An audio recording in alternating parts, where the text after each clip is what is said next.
Power in Star Trek is typically measured by the size of fleets, the yield of weapons, and the territory a faction controls. The assumption is straightforward. Whoever commands the most ships, fields the most destructive armaments, and holds the most systems is the strongest. It is a hierarchy built on visibility, on the spectacle of confrontation, on the moment a fleet decloaks or a weapon fires. But strength in Star Trek is not sustained by firepower.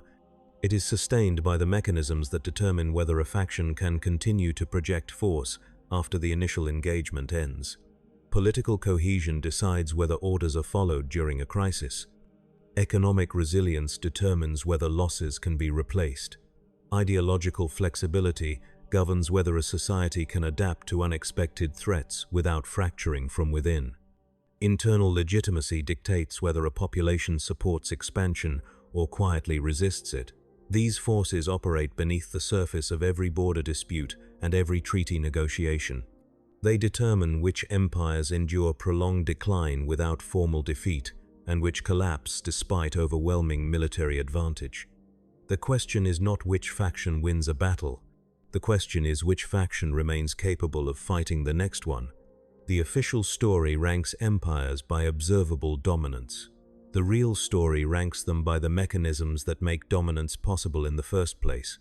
Most rankings begin with the assumption that military strength translates directly into political durability. A fleet is assembled, territory is claimed, the faction is declared powerful, but the empire that can afford to build 1,000 ships is not necessarily the empire that can afford to lose 100 and continue functioning. The empire that can conquer a sector is not always the empire that can hold it once internal descent begins. Strength in Star Trek is not a fixed attribute. It is a relationship between capability and sustainability, between the force a faction can deploy and the political, economic, and ideological infrastructure required to maintain that deployment across time. The empires that appear strongest are often the ones optimized for short-term displays of power. The empires that remain strong are the ones optimized for long-term systemic stability. The distinction matters because the former collapses when tested. The latter adapts. The Kazon Collective is ranked weakest not because it lacks ships or weapons, but because it lacks every structural mechanism required to sustain power beyond the immediate moment. The Kazon operate as a loose confederation of sects competing for resources in the Delta Quadrant. They lack centralized command. They lack unified doctrine. They lack technological innovation. What they possess is numbers and desperation. On screen in Star Trek, Voyager, the Kazon are presented as a persistent threat during the early seasons. They board Voyager. They attempt theft of replicator technology. They coordinate multi-sect offensives. But every engagement reveals the same underlying fragility. The sects cannot maintain unity. Alliances dissolve the moment one faction perceives an advantage in betrayal. Leadership is determined by immediate displays of dominance rather than strategic competence. The result is a faction that can harass a single isolated starship but cannot project power beyond the sectors they already occupy. The Kazon have no capacity for economic expansion. They scavenge rather than produce. They steal rather than innovate. Their entire operational model depends on extracting value from external targets because their internal systems generate none. This is not simply a technological disadvantage, it is a structural constraint. Even if the Kazon were given access to advanced weapons, they lack the political cohesion to deploy them strategically. Even if they were given territory, they lack the institutional framework to govern it. The Kazon Collective cannot be strengthened by external aid because the mechanisms that define strength do not exist within their society. The Kazon model collapses under its own weight. When Seska, a Cardassian operative posing as a former Starfleet officer, attempts to organize the Kazon Nistrim sect into a more coherent fighting force, the effort produces temporary tactical gains, but no lasting structural change. On screen in the episode Basics, the Kazon Nistrim succeed in capturing Voyager. They maroon the crew on a hostile planet. They control a Starfleet vessel equipped with technology centuries beyond their own capability. This should represent a decisive shift in power. But the Kazon cannot maintain control. They cannot operate Voyager's systems effectively. They cannot prevent the crew from retaking the ship. Within days, the capture is reversed. The Kazon lose everything, and Seska dies in the attempt. The failure is not tactical. The failure is systemic. The Kazon Nistrim lacked the technical expertise, the operational discipline, and the institutional stability required to leverage the asset they captured. They are a predatory faction, optimized for short-term survival in resource-scarce conditions. They are not an empire. They are a collection of warlords held together by proximity and mutual desperation. When Voyager leaves Kazon space, the Kazon do not pursue. They cannot. Their entire model collapses the moment the target moves beyond immediate reach. The Kazon reveal the baseline.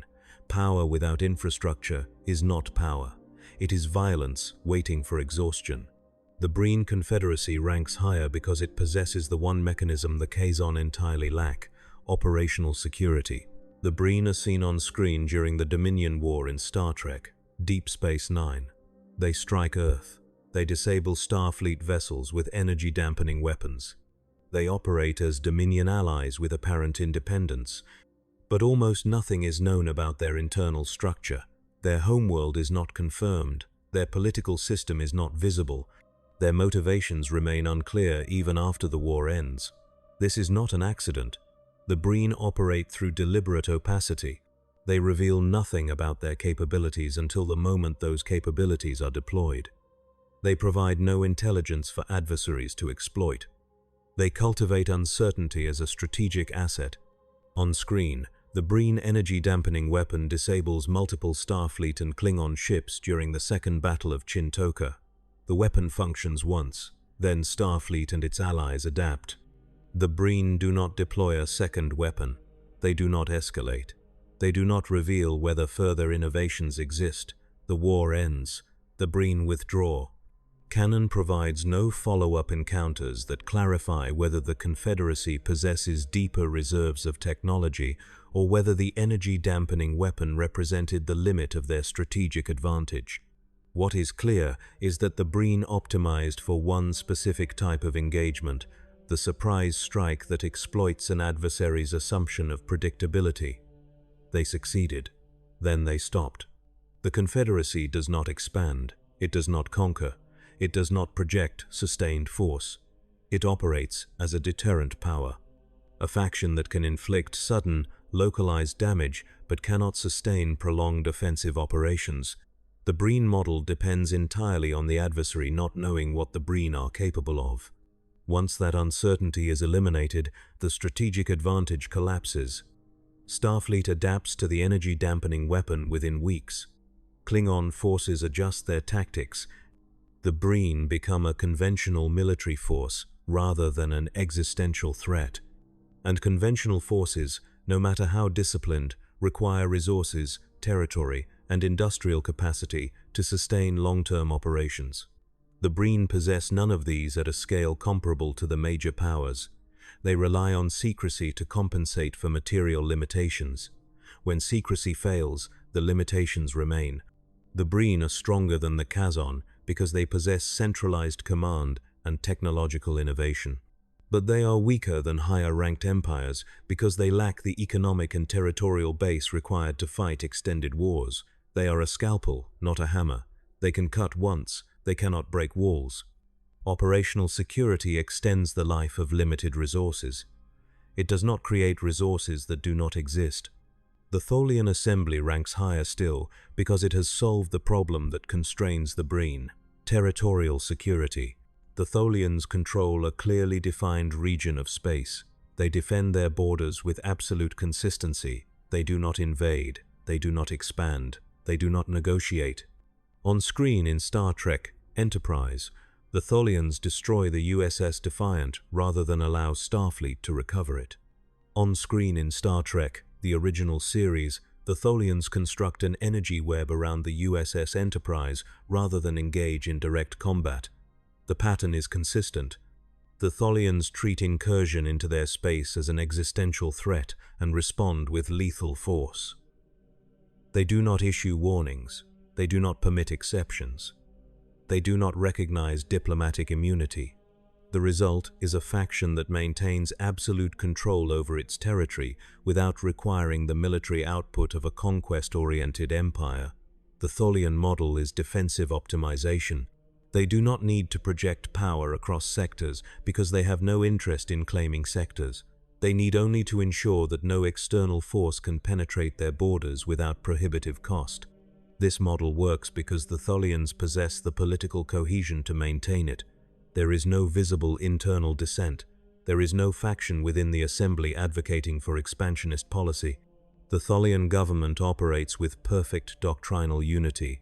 Every ship, every action, every response aligns with the same strategic objective: territorial preservation. This makes the Tholians predictable in one sense and completely reliable in another. They will never invade Federation space. They will never negotiate a compromise that permits incursion. They will destroy any vessel that crosses their border. The Federation knows this. The Klingons know this. The Romulans know this. And because everyone knows this, the Tholian borders remain stable. The cost of testing Tholian resolve is simply too high. No faction gains enough strategic advantage from Tholian territory to justify the casualties required to take it. The Tholians do not win through superior firepower. They win through perfect deterrence.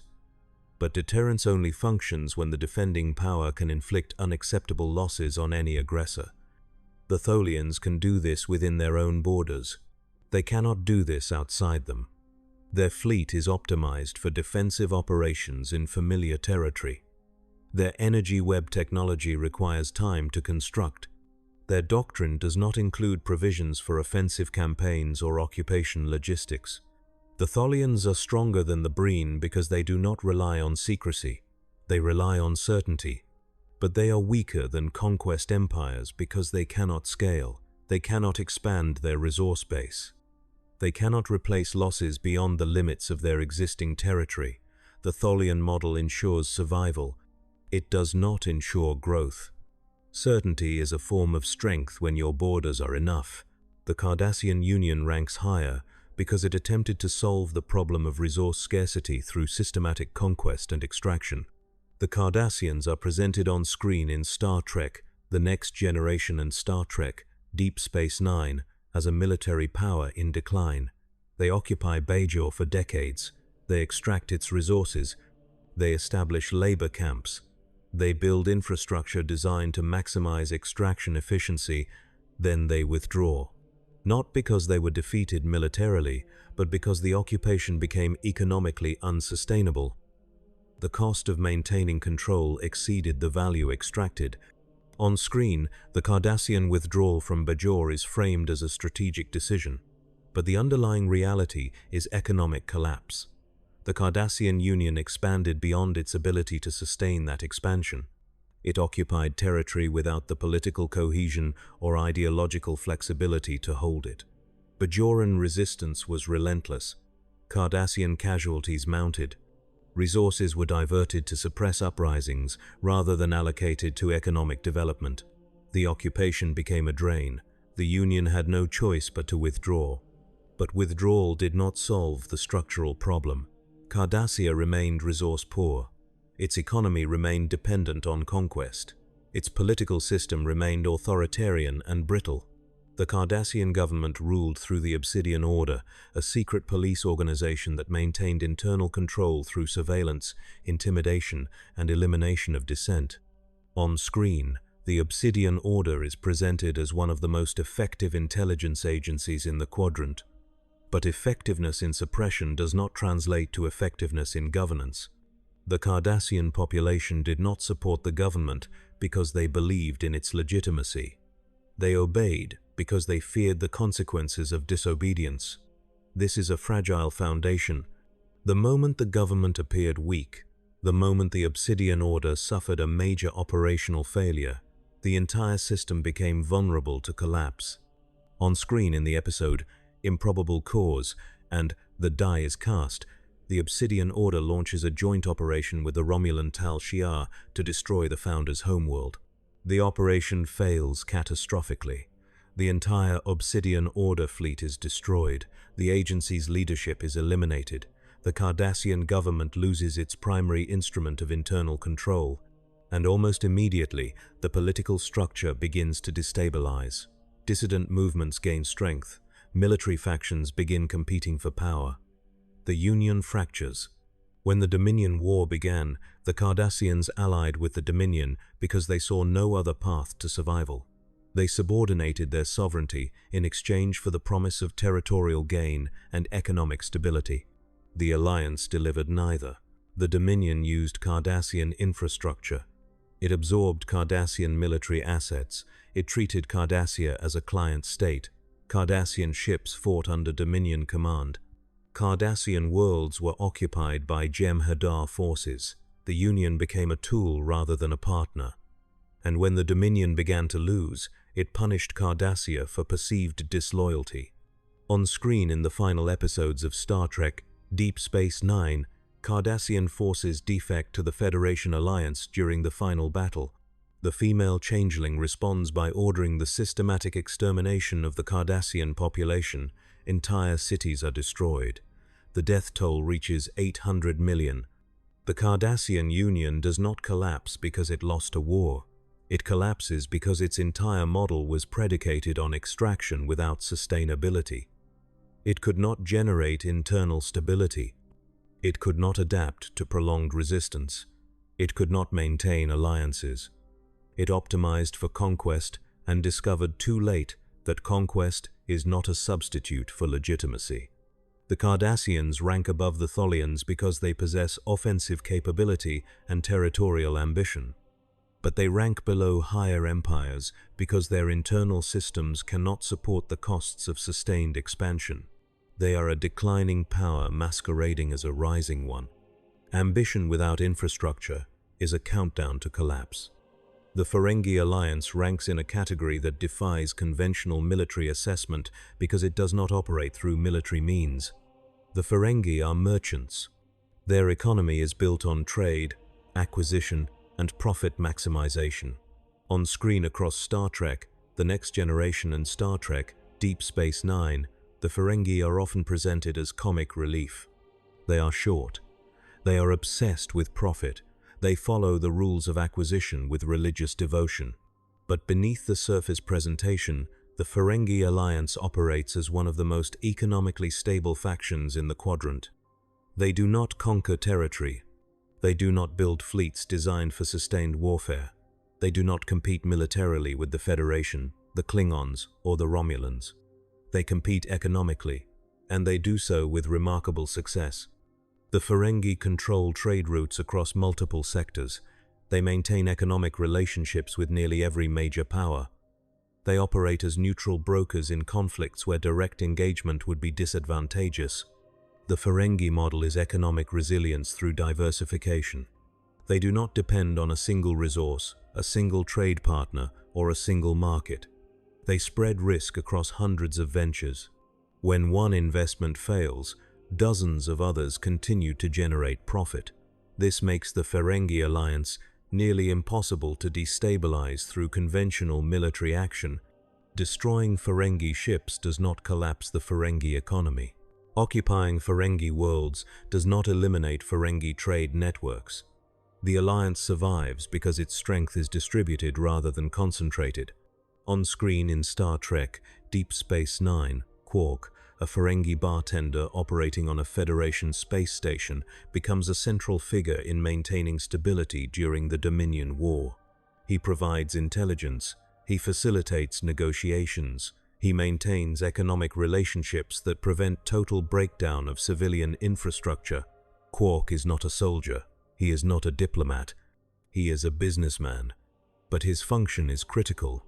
The Ferengi do not fight wars.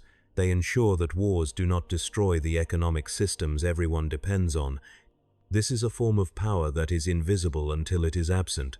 The Ferengi Alliance ranks above Cardassia because it possesses the economic resilience Cardassia lacked. It ranks below military empires because it cannot defend itself against a determined aggressor. But the Ferengi have never needed to. No major power has ever had a strategic interest in conquering Ferengi space because doing so would collapse the trade networks that everyone benefits from. The Ferengi survive not through strength but through indispensability. They are the economic infrastructure of the quadrant, and infrastructure, once established, is nearly impossible to eliminate without catastrophic collateral damage. Economic power is invisible until the economy stops. The Klingon Empire ranks significantly higher because it possesses the one mechanism Cardassia lacked: ideological cohesion. The Klingons are warriors. Their entire society is structured around martial values. Honor, combat, loyalty, and conquest are not political goals. They are cultural imperatives. On screen across multiple series, the Klingon Empire is shown to be internally fractious. Houses compete for dominance.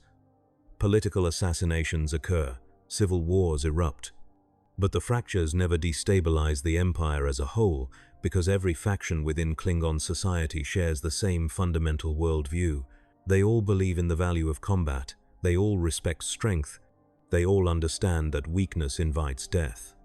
This shared ideology creates a system that can absorb internal conflict without collapsing. A Klingon civil war is not a sign of systemic failure. It is a mechanism for determining which leader is strong enough to rule. The winner consolidates power. The losers accept the outcome or die. The empire continues.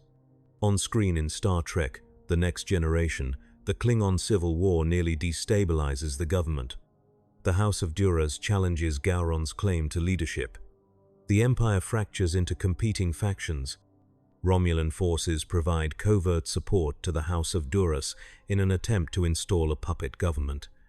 Starfleet intervenes by blockading the Romulan border, cutting off the supply lines that sustain the Duras faction.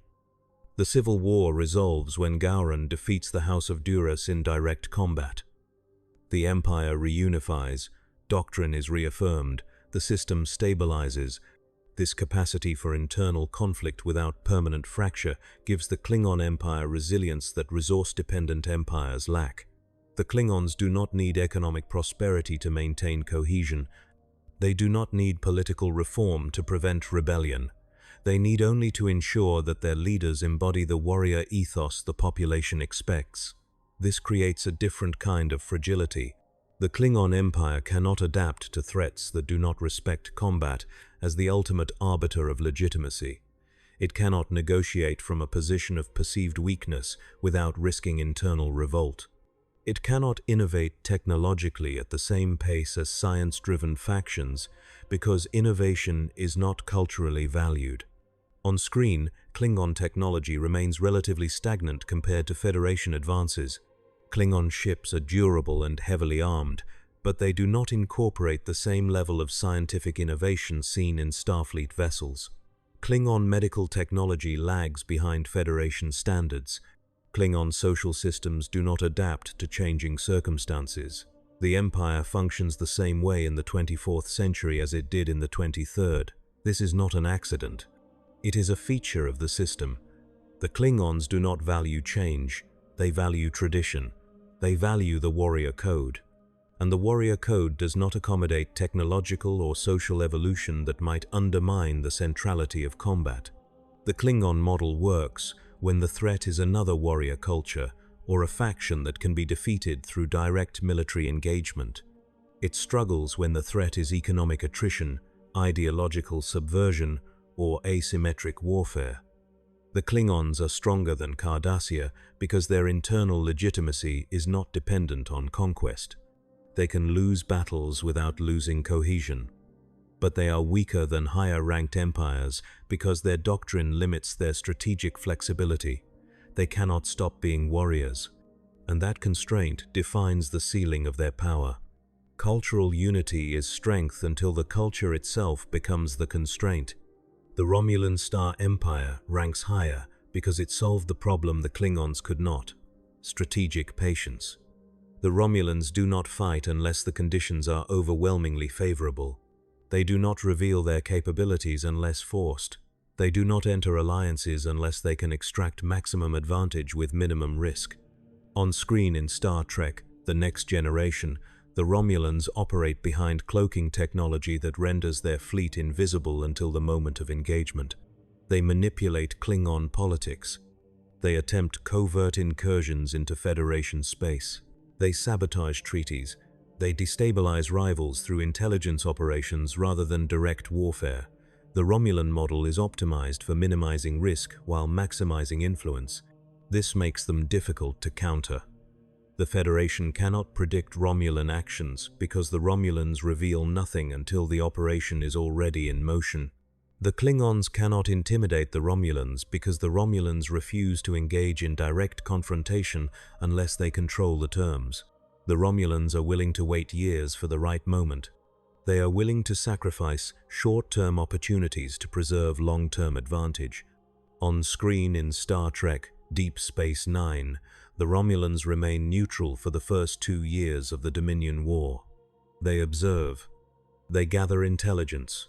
They allow the Federation and Klingon Empire to absorb casualties. Then they enter the war only after a covert operation ensures their participation appears justified. In the episode In the Pale Moonlight, Captain Sisko and Garak fabricate evidence suggesting that the Dominion plans to invade Romulan space after defeating the Federation. The evidence is planted. A Romulan senator is assassinated to prevent exposure of the deception. The Romulan Star Empire declares war on the Dominion. The Romulans extracted maximum strategic value from minimal risk. They joined a winning coalition. They gained influence over the post-war order. They preserved their fleet. This is strategic patience executed perfectly. The Romulans waited until the exact moment when intervention would be most advantageous and least costly. They did not waste resources on early battles. They did not expose their fleet to unnecessary attrition. They entered the war when victory was probable and exited with their power intact. But the Romulan model depends on one fragile assumption, that the conditions for favorable engagement will always emerge. The Romulans optimized for a universe where threats can be outmaneuvered, delayed, or manipulated. They did not optimize for threats that cannot be delayed. On screen in Star Trek Picard, the Romulan Star Empire has collapsed. The Romulan sun went supernova. The evacuation failed. The Empire fractured. The collapse is not presented as a military defeat. It is presented as a failure of the infrastructure required to respond to an existential crisis. The Romulans optimized for strategic patience and covert operations. They did not optimize for large-scale disaster response. They did not build the economic or logistical systems required to evacuate an entire population. They assumed they would always have time to maneuver. They did not. The supernova was not a battle. It was not a rival faction. It was an event that could not be outmaneuvered. And the Romulan system, for all its strategic brilliance, had no mechanism to respond. The Tal Shiar, the Romulan intelligence agency, could infiltrate governments and manipulate rivals with extraordinary skill. But it could not evacuate billions of civilians. The Romulan fleet could strike from cloak and disappear before retaliation, but it could not transport entire planetary populations. The Senate could debate strategy for months, but it could not compress time. The Romulans rank above the Klingons because they possess superior strategic flexibility and operational security. But they rank below the highest empires because their entire model collapses when confronted with a threat that cannot be manipulated or delayed. Patience is only a strategy when time remains on your side. The point where empires transition from conquest orientation to systemic resilience marks the real dividing line in this ranking. Every faction below this threshold optimizes for acquiring power. Every faction above it optimizes for sustaining power. The distinction is decisive. The Kazon, Breen, Tholians, Cardassians, Ferengi, Klingons, and Romulans all share one fundamental characteristic. Their strength depends on conditions remaining favorable. The Kazon require proximity to targets. The Breen require secrecy. The Tholians require isolation. The Cardassians require successful extraction. The Ferengi require stable markets. The Klingons require honorable combat. The Romulans require time. When those conditions disappear, the faction weakens. The factions ranked above this threshold do not depend on favorable conditions. They create conditions. They build systems capable of generating power regardless of external circumstances. This is the mechanism that separates empires from superpowers. The Dominion ranks at the top of conquest-oriented empires because it solved every structural problem that limited the factions below it. The Dominion possesses centralized command through the Founders. It possesses ideological cohesion through genetic engineering. It possesses economic resilience through the capacity to manufacture soldiers and ships at scale.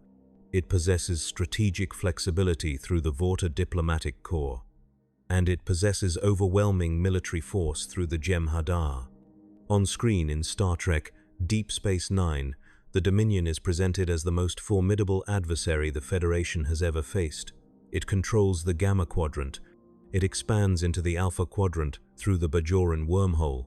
It subordinates the Cardassian Union. It nearly defeats the Federation-Klingon-Romulan alliance. The Dominion is not constrained by internal dissent. The Founders are gods to the Vorta and Jem'Hadar. Loyalty is absolute. The Dominion is not constrained by resource scarcity. It manufactures Jem'Hadar soldiers in days. It produces ships at rates that exceed Alpha Quadrant industrial capacity. The Dominion is not constrained by limited strategic options. It uses diplomacy when advantageous. It uses infiltration when effective. It uses overwhelming force when necessary. The Dominion model is total control through biological and institutional engineering. Every component of the Empire is designed to serve the Founders without question. The Vorta are cloned administrators programmed with absolute loyalty to the Founders. They cannot question orders. They cannot conceive of betrayal.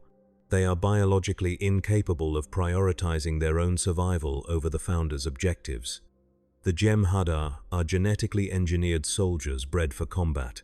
They do not age naturally. They do not require food. They require Ketracel White, a drug that ensures biochemical dependence on the Dominion. Without it, they die. This eliminates the possibility of rebellion. A Jem'Hadar soldier cannot defect because defection means death within days.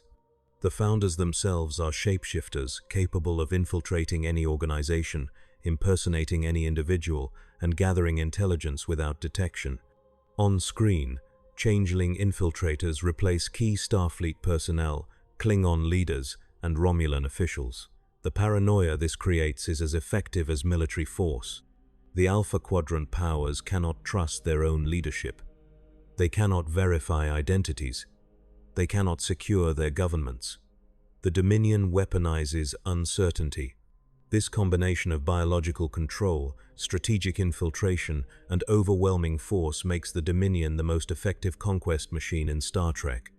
For a time, it appears unstoppable. But the Dominion possesses one structural vulnerability that proves decisive. It cannot adapt to the concept of equality.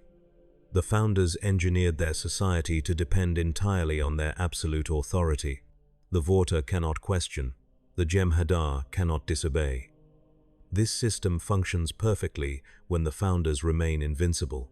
But on screen in Star Trek Deep Series 9, the Founders are infected with a morphogenic virus created by Section 31, Starfleet's covert intelligence agency. The disease spreads through the Great Link, the liquid collective where changelings merge. The Founders begin to die. Suddenly, the gods are mortal, and the entire ideological foundation of the Dominion begins to fracture. The Vorta and Jem'Hadar do not rebel. They are incapable of rebellion. But their absolute loyalty becomes a liability. They cannot adapt. They cannot negotiate. They cannot conceive of a post-Founder order. The female changeling continues the war even as the Dominion collapses because she cannot accept the possibility of surrender. The system has no mechanism for retreat. It has no mechanism for compromise.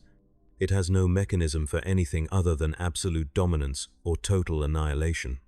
On screen in the final episodes of Star Trek Deep Space Nine, the female changeling orders the extermination of the Cardassian population in retaliation for their defection. She does this knowing the war is lost. She does this knowing the Dominion cannot win. She does this because the system she represents cannot process defeat. The Dominion was built to conquer or die. It was never built to survive failure. When Odo, a changeling who has lived among solids and learned to value individual autonomy, returns to the Great Link and shares his perspective, the Founders accept surrender. But they accept it only because Odo offers them the cure to the morphogenic virus. The Dominion does not surrender because it recognizes defeat. It surrenders because it is given a mechanism to survive defeat. Without Odo's intervention, the war would have continued until every Founder died and every Jem'Hadar and Vorta followed them into oblivion. The Dominion ranks as the strongest conquest empire because it optimized every mechanism required for sustained offensive operations. But it ranks below the Federation because it optimized for control rather than resilience. It built a system that could not survive the loss of its center. And when that center began to fail, the entire structure collapsed. Absolute control is absolute fragility. The Federation is not ranked by the same metrics as the empires below it because the Federation does not optimize for conquest. It optimizes for sustainability. The Federation does not function as a centralized state. It functions as a coalition of sovereign worlds bound by shared principles. On screen across every series, the Federation is shown to be slow, bureaucratic, and reluctant to use force. It holds endless debates. It prioritizes diplomacy over military action. It allows member worlds significant autonomy. This appears to be a weakness. Every authoritarian empire ranks the Federation as soft. The Klingons view it as cowardly. The Romulans view it as naive. The Dominion views it as ripe for conquest. But the Federation survives every confrontation. It survives the Klingon Cold War. It survives the Romulan border conflicts. It survives the Borg incursions. It survives the Dominion War. And it does not simply survive. It remains intact. Its member worlds do not secede during crises. Its population does not rebel. Its economy does not collapse. The Federation endures because it built a system optimized for internal legitimacy rather than external dominance. On screen in Star Trek, Deep Space Nine, the Federation is pushed to the edge of collapse during the Dominion War. Starfleet suffers massive casualties. The Second Fleet is destroyed at the Battle of Tyra. The Seventh Fleet is crippled. Bethesda is occupied. Supply lines are severed. The war drags on for more than 2 years. Starfleet mobilizes every available ship. Member worlds contribute resources, personnel, and industrial capacity. And they do so voluntarily. No Federation member is coerced into supporting the war effort. No world is occupied by Starfleet to ensure compliance. The Federation Council debates. Member representatives argue. Some worlds advocate for negotiation. Others demand total victory. But no world secedes. No faction rebels.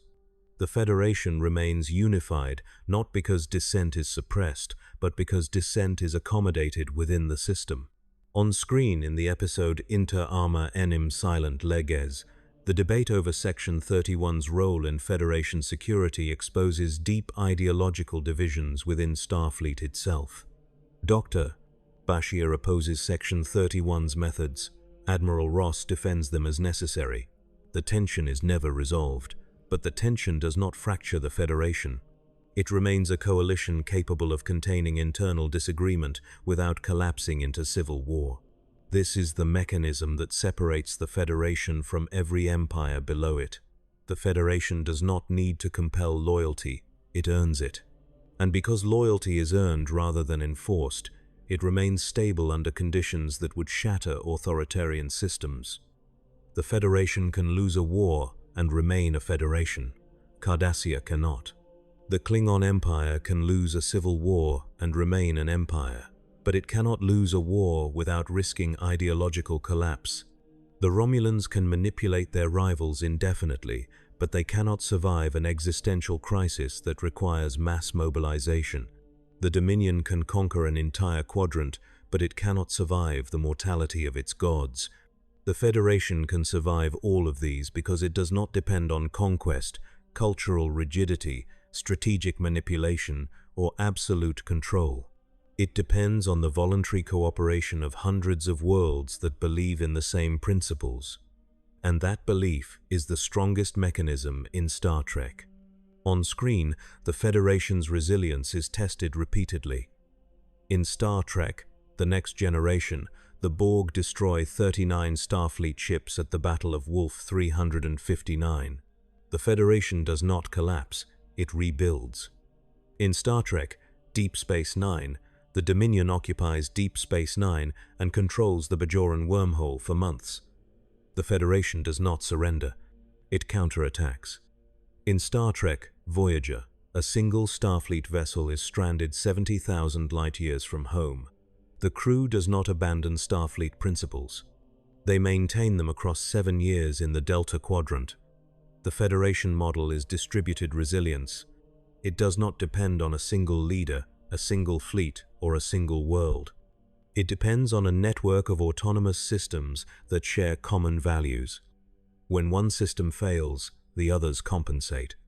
When one fleet is destroyed, others are mobilized. When one world is occupied, others continue the fight. The Federation survives because it is not a single point of failure. It is a web, and webs do not collapse when a single strand breaks. But the Federation is not the strongest empire. The Borg Collective is the strongest empire in Star Trek because it eliminated every structural vulnerability that limits organic civilizations. The Borg do not require political cohesion because they possess a hive mind. They do not require economic resilience because they assimilate resources from every species they encounter. They do not require ideological flexibility because they have no ideology beyond assimilation. They do not require internal legitimacy because they have no individuals capable of dissent. On screen in Star Trek: The Next Generation and Star Trek: Voyager, the Borg are presented as an existential threat. A single Borg cube can destroy entire fleets. Borg technology adapts to any weapon after the first strike. Assimilated individuals lose their identity and become part of the collective. The Borg do not negotiate. They do not retreat unless tactically advantageous. They do not recognize sovereignty. They do not value individuality. They exist to expand, and they expand by consuming every civilization they encounter. The Borg model is optimization without limitation. On screen in the episode The Best of Both Worlds, a single Borg cube penetrates Federation space and advances toward Earth. Starfleet mobilizes a fleet of 40 ships. The fleet engages the cube at Wolf 359. 39 ships are destroyed. The cube is barely damaged. The Borg do not slow. They do not negotiate. They do not stop. The cube reaches Earth. It begins assimilating the planet. Only a desperate gambit by the crew of the Enterprise halts the incursion. The cube is destroyed, but the Borg are not defeated. On screen in Star Trek: Voyager, the crew encounters Borg space in the Delta Quadrant. Thousands of cubes, tens of thousands of drones, entire species assimilated. The Borg are not a fleet. They are not an empire. They are a process. And processes do not end. They are interrupted. They are delayed. But they do not stop unless the mechanism itself is destroyed. The Borg do not age. They do not starve. They do not suffer from morale failures or internal rebellion. They learn from every encounter. They integrate the technology of every species they assimilate. They become stronger with every engagement. On screen, the Borg adapt to phaser fire within seconds. They adapt to photon torpedoes. They adapt to every tactic Starfleet employs. The only way to defeat the Borg is to exploit a weakness they have not yet encountered. But the Borg learn. The next encounter, the weakness is closed. The Borg Collective is not dependent on centralized command in the way organic empires are. The Borg Queen, introduced in Star Trek: First Contact, appears to coordinate Borg operations. But she is not irreplaceable. On screen, the Borg Queen is destroyed multiple times. The Collective continues. Another queen emerges. The hive mind persists. The Borg are redundant at every level. Destroying a cube does not weaken the collective. It eliminates one node in a network of thousands. Destroying a queen does not collapse command. It triggers the emergence of another. The Borg cannot be defeated by attacking leadership because leadership is distributed. They cannot be defeated by destroying infrastructure because infrastructure is continuously regenerated. They cannot be defeated by exhaustion because they do not tire. The Borg are not constrained by resource scarcity. They assimilate entire worlds. They strip planets of raw materials. They integrate technology from thousands of species. Every encounter adds to their capability. Every battle makes them stronger. On screen in Star Trek, Voyager 7 of 9, a former Borg drone, describes the collective as having assimilated thousands of species. Each species contributes something: technology, biology, knowledge. The Borg do not innovate in the traditional sense. They do not conduct research. They do not experiment. They assimilate the innovations of others. This is more efficient than independent development. The Borg wait for other species to solve problems, then they take the solutions. They are parasitic. But parasitism is effective when the host population is large enough, and in a galaxy with thousands of spacefaring civilizations, the Borg will never run out of hosts. The Borg are not constrained by ideology. They have no culture. They have no politics. They have no internal debate about strategic direction. The collective operates with perfect unity. Every drone serves the same function. Every cube pursues the same objective. There is no dissent. There is no factionalism. There is no civil war.